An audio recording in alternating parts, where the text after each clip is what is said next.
Hi, I'm Eli here with Nugget Productions, and I'm here with... My name's Jonah Scott. I'm a voice actor for video games and anime, and I voice characters like Legoshi and BEASTARS, Aiden Caldwell and Dying Light 2. Let's see, I'll give you something obscure. Randy Orlando and Trails of Cold Steel, and Count Verandis Raven, Walter Nova Scrolls Online. Oh my god, that was such a smooth transition. How did you first get into the business of voice acting? Well, I was a stage actor for about 10 years, and after that, I realized that the audition process for stage work was probably not something that I wanted to do for the rest of my life full time. It was a little, it was very busy. It required a lot of time, and at the time I was like playing semi-professional League of Legends, and I was scrimming a lot. I was also doing rehearsals in college and things like that, and those took up a lot of time. And I like to play video games, and I like to watch anime, and that also takes up a lot of time.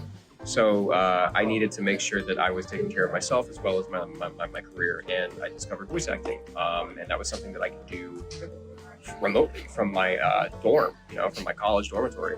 And I found more success in that than working at the deli that I was working at, making sandwiches. So I showed my dad, and he's like, okay, you're making money doing this. All right, you can try it.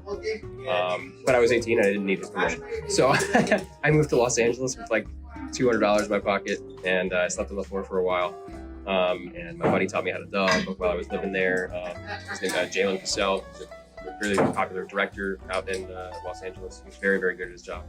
And he taught me how to do everything that I know how to do, pretty much. At least in like dubbing, I've been an actor for 10 years, or at this point, 20 almost.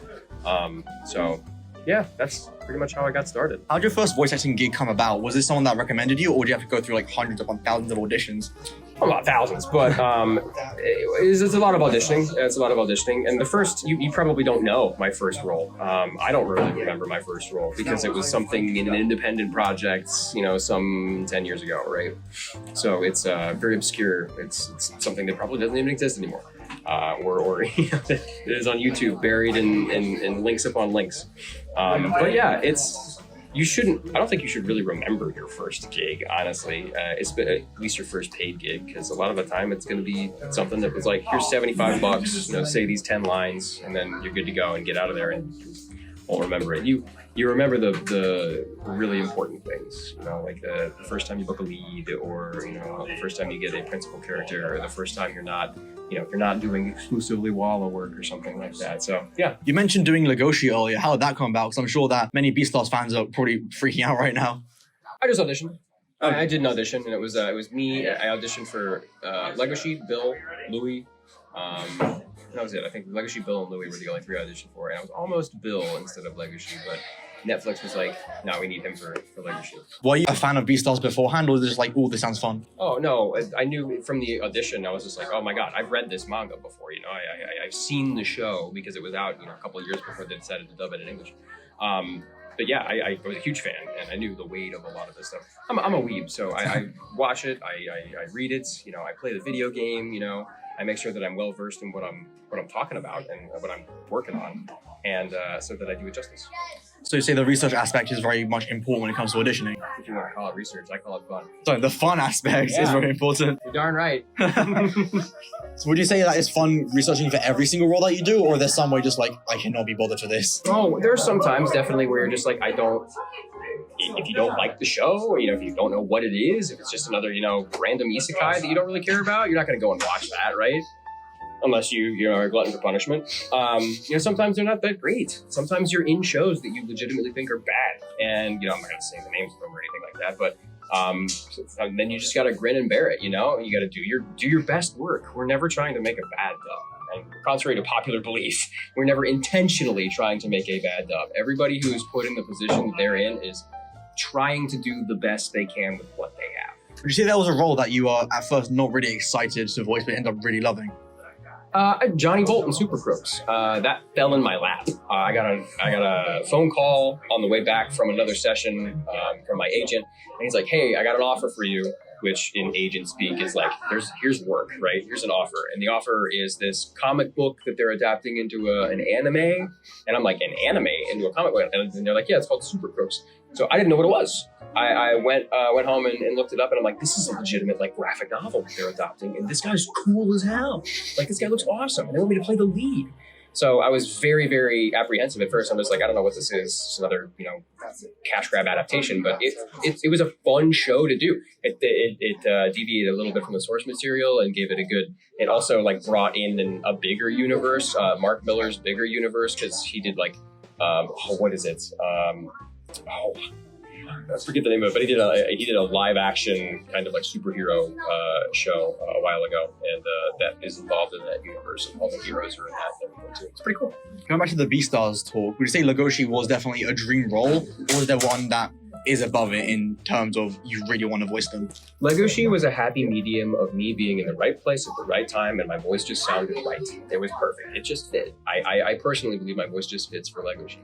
But dream role, no, it's not a dream role. There are several other dream roles that I had. It was great to voice a lead for the first time and have be able to chew into a lot of the lines and the script and things like that, and understand the whole scope of the entire story, because usually we're acting in a vacuum and it's hard to kind of get the whole picture. I have several other dream roles. Like I want to be Vincent Valentine in Final Fantasy. I want to voice in, I would be nice to voice in the Trigun property at some point, because that's my favorite show. I want to be in a Warhammer 40K property at some point. I was this close a while ago. There's a lot of other things I want to do. Elder Scrolls 6, I'd love to be in that, So I take you're a fan of Warhammer then, since you name dropped it. Oh my god, I'm a huge Warhammer nerd. Yeah, I've been studying the lore for 2 years now. I'm having a blast with it. I don't have enough room to have any army of my own, unfortunately. I live in LA with 2 roommates, so I have a master bedroom to myself, and that's about it. But yeah, I would love to be in Warhammer. Oh my gosh. Going to more voice acting sessions, was there ever a time where you were just, I need work, and you couldn't find that work, so you had to make do with what you had? Yeah, when I moved in with my first roommate, we were, I needed to pay rent bad, and it was coming upon, I was running out of what I like to call my runway. My runway is how much money do I have that I can operate in LA normally without work, any work. This whatever it is, $10,000 that you have, I can operate for 5 months with this $10,000 without working at all. I could just sit on my ass if I wanted to, but without working at all, I could operate for that long. So I was running out of my runway, and I technically broke a few rules and maybe a law or two when I shared an online pay-to-play voice acting site with 2 other friends of mine. So I helped pay for the subscription, and we all split the subscription 3 ways. So instead of $150 a month, it was 40 some odd bucks a month. And we would just audition all day. I did, in some days I would do upwards of 50, 60 auditions. One every 5 minutes. I would get in there, I'd read the copy, come back out, and then I'd just send it off. And I would keep doing that because I would get sent all of the auditions. And it was all commercials and stuff, and industrial things and things that would now be done by an AI. Things that they're just random stuff. And that's how I survived for about half a year, was getting up, doing 40 auditions, and then one of them will stick. A university in Canada needs some, dude to do their commercial on local radio. Okay, I can do that. A lot of the stuff I'll never see. A lot of the work I don't even remember. But it made it so that I was able to survive in Los Angeles for a few moments. You said that you're auditioning with your roommates. Have all your roommates been voice actors as well, or is this something you dragged them into? Well, I said roommates. I misspoke. These are just other actors that I have worked with online and in the booth. I had one pair of voice actors that lived above me, and then the other people that lived with me were just friends of friends. My roommates now one's a game developer and one's a tutor. I don't. But they have also lived with voice actors for the majority of their adult life. So they get what I'm saying, and they understand the process, and they know more about voice acting than 85% of the people here, just the normal people here. So they're able to hold a conversation and understand the negatives and the positives and things like that. They know what's good. And they're both weebs. So when I say, hey, look, there's auditions for this show that's coming out, and they're just like, oh my God, okay, cool. And he'll bring out the manga and like show me that, and he's like, you need to read this and watch this video, and that's how you learn and study up. So when he passes you the manga, do you find the character that you like the most and then just start reading his lines as if you were voice acting? Well, yeah, that's sometimes you go and get some like references and things like that. You go into the manga and you read, okay, this is how this character speaks. This is their cadence of talking. This is their personality and things. Because a lot of the time when you get sides, which is like the audition document, you don't get the personality. You don't get the scope of the personality, right? But when you sit down and read something, you have an idea in your head of how that person talks and how their cadence of speech and maybe a voice or something like that in your head. But when you read the audition documents, it's kind of like this like personality desert a lot of the time. Sometimes we don't even get pictures. Sometimes we don't even get like, we're not allowed to know what we're auditioning for sometimes. So it's like really rough, and you just kind of, it's definitely a luck of the draw. And they give you just a blank script saying, read this. A lot of the time they will. They'll give you a script that has like pretty vague generic lines on it, and like unless there's specific context clues in those lines, it'd be like, oh, I'm auditioning for this. You're in the dark. And then the game comes out, you know, a year later, and you're like, if they would have told me to do that, I would have done that. But something breaks sometimes. I do voice some JoJo's. Oh, who? I voiced Formaggio in the JoJo's Part 5. Put up a clip. You're too dense to realize your whole body is shrinking, meaning my powers have kicked in. Looks to me like that little scratch I gave you did the trick. The games that you voice in, do you ever just hear it back and say, like, and get imposter syndrome, like, oh, I should have done that better, I should have. All the time. I play Dying Light 2 on my stream all the time, and it's fun to watch me play Dying Light 2 because I pick my performance apart like a vulture. A lot of the times I hate what I did, but most of the time I'm just like, nailed it. Yes, perfect. We did the right thing. Because keep in mind, when you do games, unless it is a AAA, like Western produced, like a motion capture thing, right? Something big and, you know, like Call of Duty or something huge like that, you get 2 takes and that's it. And it's one of those 2 takes. And it's a little frustrating sometimes because I'm a perfectionist. I care about the game. I care about everything that I'm doing. I want my work to be really good. So I want to go back and do 3, 4 takes. You know, I asked the director, hey, can you give me one for Jonah? And they're like, okay, I'll give you 1 extra one and see if you do anything crazy. And then he'll go back and be like, no, one of the 2 you did. Or just like, yeah, oh, you had a really good idea there. Let's keep that and let's roll with it and do another couple or something like that. So you really only get 2 takes a lot of the time. And if you don't get it in 2, like that's why like cold reading and like theatrical practice and improv is very, very good.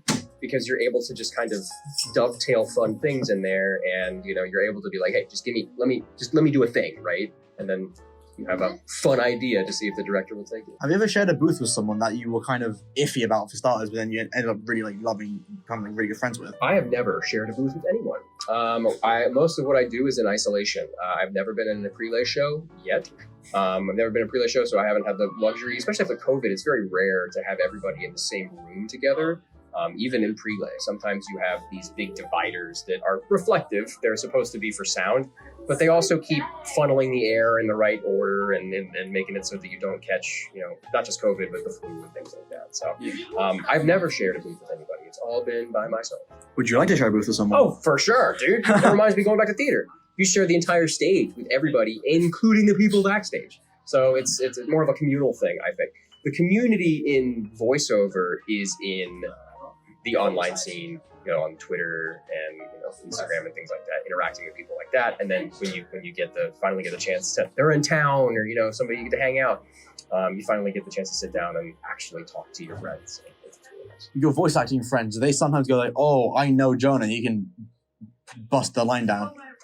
They're very complimentary. We're complimentary of each other too, because if we get an audition for something where it's just like, I'm not good at this, but I know a guy who could, and I know a guy who's really good at this, or I know a person who's phenomenal with this type of character archetype or something like that. And we look out for each other like that, especially coming up with like shows, because we're all weebs and we all know what's coming up the next season. We all know what's, what manga might be made. We know what the next big shonen's going to be when we read it. You know, like this is going to be huge when it's animated, right?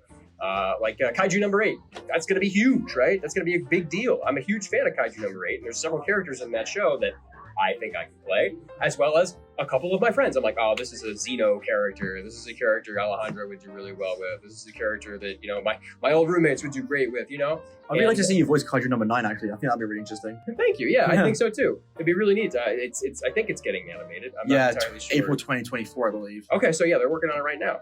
I don't know if it's going to be a simuldub or not, but yeah, that's again, the point of it is we know what's coming up. And because we've worked in the industry and grew up with the industry, watching and taking in all of the products, we know what's probably going to get picked up. Like, we knew Chainsaw Man was going to be a huge thing, right? Everybody did. But reading the manga, we knew it was going to be and then it absolutely blew up beyond proportion. Yeah, and I have my own opinions about Chainsaw Man. But no, I want to hear these opinions. You want to hear my opinions? Let's hear Okay, all right. So the hot take that I have on the anime itself, the manga is great. I love the story of the manga. It's fantastic. Anime is over-animated. It is way too much to sit down and take in one sitting. I think it's over-animated. There's a reason anime comes out weekly. You're not meant to watch 12 episodes in a sitting. Yeah, and it's super, like, it's good. If you watch an episode, like, once a week, that's fine, which is how Chainsaw Man kind of came out. But, like, if you were to wait until that was done and then sit down and watch Chainsaw Man, you would be in a diabetic shock because it's just like, this is way too much for my eyeballs to take in right now. It's and there's, like, you know, references, all kinds of other things that people are, you know, buzzing about online, and I feel like that's neat for a weekly viewing audience. But, like, if you sit down and watch it, again, no shade to anybody in the show or the show itself or the manga or anything like that. Some of my good friends, like Ryan Levy, very good friend of mine, versus Denji, like, he does a great job. They all do a great job. But I mean, I couldn't sit down and watch the show. I read the manga, but I couldn't sit down and watch the show. I watched one episode. I'm like, this is way too much. I must be getting old. Right. Here's the question that I think many people want to know, as you are a dub voice actor. Sure.